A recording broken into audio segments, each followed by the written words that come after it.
राम कृष्ण हरी भाग 27वा. राम राश या सणवर आले आणि सर्व जनतेला सांगितलं, हे बघा मी काय बी सांगतो ते नीट ऐका. माझी माता कैकेयी मातेच्या आज्ञेनुसार 14 वर्ष दंडक अरण्यामध्ये वनवास भोगण्यासाठी जात आहे आणि माझा भाऊ भरत 14 वर्ष राज्य करण्यासाठी गादीवर बसणार आहे. सर्व जनता नाराज झाली, कष्टी झाली, दुःखी झाली आणि रडू पण लागली.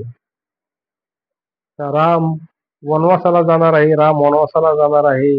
रामाने प्रवेश केला आणि कौशल्य मातेच्या मालिकेला आणि कौशल्य मातेला सांगितलं, माते कैकेयी मातेच्या आज्ञेनुसार मी 14 वर्ष दंडकारण्यामध्ये वनवास भोगण्यासाठी जात आहे, मला जाण्याची परवानगी दे. कौशल्य माता म्हणे, बाळा थोडा थांब. राम कृष्ण हरी, राम कृष्ण हरी.